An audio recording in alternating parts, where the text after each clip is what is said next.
तो जैसा कि हमने लास्ट एपिसोड में देखा, यूलिंग और फैन केसरवेनिया में एंटर करने की कोशिश कर रहे थे, लेकिन तभी उनके रास्ते में वॉन रेक्सिव आ जाता है। वॉन रेक्सिव यूलिंग और फैन को वहां से वापस जाने के लिए कहता है। वो कहता है कि जल्द ही केसरवेनिया तबाह होने वाला है और तुम्हारे लिए यही अच्छा होगा कि तुम यहाँ से चले जाओ। और तभी वहाँ पर फैंग यूलिंग के टीचर जाओ जुनजी आ जाते हैं। वॉन रेक्सिव जाओ जुनजी पर अटैक करता है, लेकिन वो बहुत ही आसानी से उसके अटैक को डॉज करके उसे इंजर्ड कर देते हैं, जिसके बाद वो यूलिंग और फैंग के साथ आगे निकल जाते हैं। अब आगे एपिसोड की स्टार्ट में हमें केसरवेनिया के एंट्रेंस गेट को दिखाया जाता है, जहाँ गॉड हेड और काउ हेड गेट की रखवाली कर रहे थे। तभी वहाँ पर एक स्वॉर्ड उड़ती हुई आती है। गॉड हेड उस स्वॉर्ड की आवाज से जाग जाता है। गॉड हेड और काउ हेड को समझ नहीं आता कि आखिर अभी यहाँ क्या हुआ। तभी वहाँ पर जाओ जुनजी आता है। जाओ जुनजी को देखकर वो दोनों पूछते हैं कि तुम कौन हो। तो जाओ जुनजी बताता है कि मैं मिस लिना का टीचर हूँ। वो बोलता है कि मेरा नाम जाओ जुनजी है, मेरे साथ यहाँ और 2 लोग आए हैं जो कि जल्दी यहाँ पहुँचने वाले हैं। काउ हेड और गॉड हेड उसको पहचान जाते हैं और उसको ग्रीट करते हैं।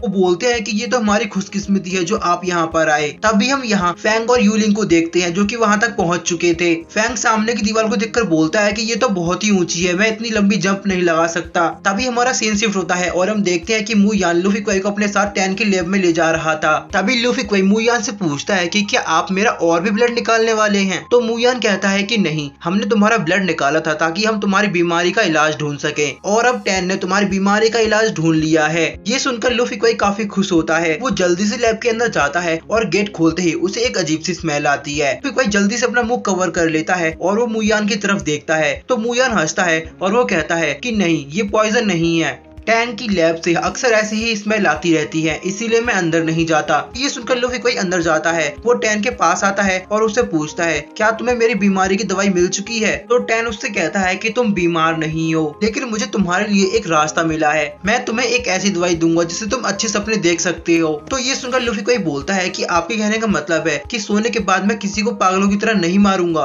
तो टैन बोलता है कि बिल्कुल सही, लेकिन वो बोलता है कि ये मेडिसिन फ्री नहीं है, इसके लिए तुम्हें मेरी एक कंडीशन माननी होगी। तो लूफी कोई पूछता है कि किस तरह की कंडीशन। तो टैन उसको बताता है कि तुम्हें इसके बदले मुझे अपना थोड़ा खून देना होगा। तो ये सुनकर लूफी कोई बोलता है कि तुम मेरे खून के पीछे क्यों पड़े हो, ये बिल्कुल भी अच्छा नहीं है। टैन बोलता है कि चॉइस तुम्हारी है, अगर तुम्हें ये मेडिसिन चाहिए तो तुम्हें मुझे अपना खून देना ही होगा। तो लूफी कोई उसकी बात पर एग्री हो जाता है। वो कहता है कि बताओ तुम्हें कितना खून चाहिए, मैं तुम्हारे सामने हूँ, तुम्हें जितना चाहिए निकाल सकते हो। टैन कहता है कि तुम्हें जल्दबाजी करने की जरूरत नहीं है, पहले मैं तुम्हारे लिए एक्सिलर बनाऊंगा और उसके बाद तुम्हें मार्शल आर्ट भी कम्प्लीटली सीखनी होगी। लूफी कोई उससे पूछता है कि तुम किस तरह की मार्शल आर्ट की बात कर रहे हो। तो टैन उसको बताता है कि टैंगमैन मार्शल आर्ट, इस मार्शल आर्ट में मैजिक भी सिखाया जाता है और तुम्हें ये मार्शल आर्ट सीखनी होगी। इसके बाद तुम्हारे ब्लड की वैल्यू और भी बढ़ जाएगी। तुम्हारे पास इसके लिए ज्यादा समय नहीं है, कुछ दिनों बाद मैं यहाँ से टैंक कोर्टयार्ड जाने वाला हूँ, तब तक तुम्हें ये सब कंप्लीट करना होगा। तो लूफी कोई कहता है कि मैं इसके लिए तैयार हूँ। इसके बाद हमारा सीन शिफ्ट होता है और हम डोंग फैन के फ्रेंड ओल्ड मैन को देखते हैं। वो भी केसरवेनिया जाते हुए रास्ते में एक टी स्टॉल पर रुककर वहाँ चाय पी रहे थे। तभी हम देखते हैं कि वहाँ पर बायू भी आ जाती है। बायू के वहाँ आते ही एक तेज तूफान आता है, जिसकी वजह से वहाँ के लोग आसपास गिरने लगते हैं, जबकि ओल्ड मैन अभी भी आराम से चाय पी रहे थे। बायू को देखकर वहाँ के सभी लोग डरकर भाग जाते हैं। ओल्ड मैन बायू से कहता है जीमो सिटी और सांगली टियांडाओ के बीच रिलेशन काफी अच्छे हैं, इसीलिए तुम्हें इस गंदे पानी में नहीं उतरना चाहिए। बायू कहती है कि मैं यहाँ पर जीमो सिटी की ओर से नहीं आई हूँ, बल्कि मैं यहाँ अपनी सिस्टर इन लॉ की हेल्प करने आई हूँ। तो ये सुनकर ओल्ड मैन कहता है कि ये तो बहुत अच्छी बात है। ओल्ड मैन बायू से कहता है कि तुम्हें आगे बढ़ना चाहिए, जल्दी यहाँ पर एक मार्शल आर्ट मास्टर आने वाला है, मैं उसको रोकने की कोशिश करूंगा क्योंकि मैं भी मार्शल आर्ट में अच्छा हूँ, लेकिन अगर मैं उसे रोकने में कामयाब नहीं हुआ तो तुम उसे रोक सकती हो। लेकिन बायू उससे आगे नहीं बढ़ती, तो ओल्ड मैन उस पर अटैक करता है। बायू उसके अटैक को डॉज करती है और उससे कहती है कि तुम अपना ख्याल रखना। इसके बाद बायू वहाँ से आगे बढ़ जाती है। इधर बायू के जाते ही वहाँ पर तेज हवाएं चलने लगती हैं। ओल्ड मैन बोलता है कि वो आ चुका है।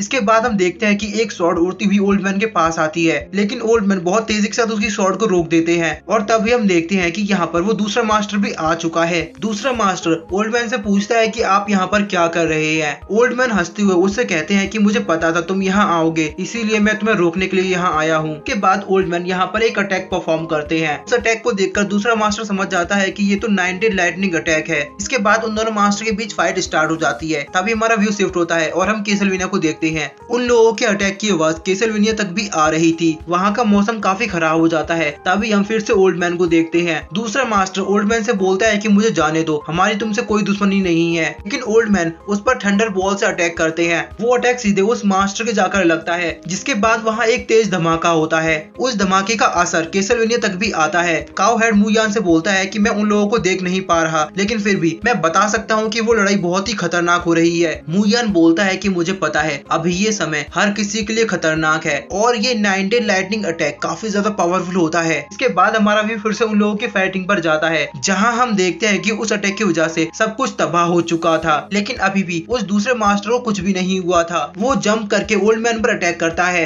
अभी वो ओल्ड मैन लाइटनिंग बॉल का इस्तेमाल करके एक फॉर्मेशन को क्रिएट करते हैं। वो बहुत सारी थंडर एनर्जी को इकट्ठा करके एक जायंट लाइटनिंग बॉल को क्रिएट करते हैं। दूसरा मास्टर उस बॉल को देखकर थोड़ा डर जाता है, लेकिन फिर भी वो हार नहीं मानता। ओल्ड मैन उस लाइटनिंग बॉल से उस पर अटैक कर देते हैं, जिसके बाद वहाँ एक जोरदार धमाका होता है और चारों ओर सफेदी छा जाती है। इसके बाद हम देखते हैं कि ओल्ड मैन की फॉर्मेशन अभी भी बनी हुई है। तभी धुएं के अंदर से दूसरे मास्टर की स्वॉर्ड ओल्ड मैन की ओर तेजी से आ रही थी, लेकिन ओल्ड मैन उसे डॉज करके उसे घुमाकर उसी की ओर फेंकते हैं। लेकिन दूसरा मास्टर अपनी स्वॉर्ड को पकड़ लेता है और वो दोबारा से अपनी स्वॉर्ड को घुमाते हुए ओल्ड मैन पर अटैक करता है। लेकिन इस बार भी ओल्ड मैन उसके अटैक को डॉज करने में कामयाब हो जाते हैं। लेकिन तभी वो ओल्ड मैन के नजदीक आकर अपने स्वॉर्ड से उन पर दोबारा अटैक करता है, लेकिन ओल्ड मैन बार बार उसके अटैक को डॉज कर लेते हैं। वो दोनों बार बार एक दूसरे के ऊपर स्वॉर्ड फेंक कर अटैक कर रहे थे। उन दोनों की अटैक और स्पीड को देखकर ऐसा लगता है कि वो दोनों ही बिल्कुल बराबर लेवल के हैं, क्योंकि दोनों में से कोई भी एक दूसरे को इंजर्ड नहीं कर पा रहा था। तभी हम सेकंड मास्टर को देखते हैं। वो अपनी रेड आई का इस्तेमाल करता है।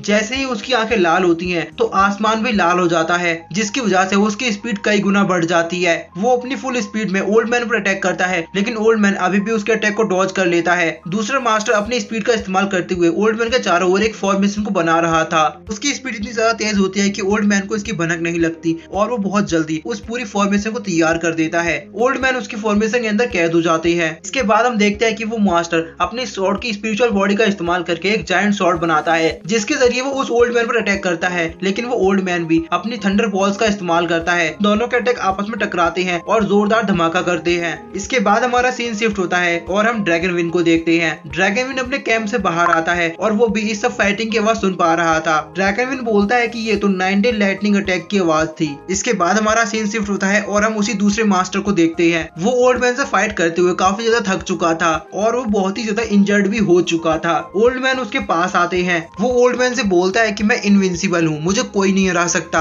अगर तुम मुझे रोकना चाहते हो तो तुम्हें मुझे मारना होगा। इसके बाद वो मास्टर ओल्ड मैन पर ड्रैगन स्वॉर्ड अटैक करता है। बहुत सारी स्वॉर्ड्स ओल्ड मैन की तरफ जा रही थी। अभी वो ओल्ड मैन अपनी थंडर पावर का इस्तेमाल करता है, जिसके बाद वो ओल्ड मैन बहुत ही आसानी से उसके अटैक को नलीफाई कर देते हैं। साथ ही ओल्ड मैन की थंडर लाइट दूसरे मास्टर की तरफ भी बढ़ रही थी। वो उसको रोकने के लिए अपनी स्वॉर्ड से उन पर अटैक करता है, लेकिन तभी अचानक से वहाँ सब कुछ सफेद हो जाता है। वो देखता है कि अब उसके हाथ में स्वॉर्ड नहीं है। तभी ओल्ड मैन उसको उसकी स्वॉर्ड लौटा देते हैं। ओल्ड मैन उसको अपना डिवाइन फ्लावर दिखाते हैं। इसके बाद वो मास्टर उसको देखकर बोलता है कि ये तो 3 फ्लावर गैदरिंग का टॉप मैजिकल फ्लावर है। दूसरा मास्टर बोलता है कि अब सब कुछ खत्म हो गया, मैं तुमसे नहीं जीत सकता। ओल्ड मैन उससे बोलते हैं कि तुम्हें दुनिया में सबसे बेस्ट क्यों होना है, तुम्हें दुनिया में सबसे अच्छा होना चाहिए, ना कि सबसे ताकतवर। अगर तुम अच्छे हो तो सभी लोग तुम्हारा साथ देंगे। और इसी के साथ हमारा आज का ये एपिसोड यहीं एंड हो जाता है।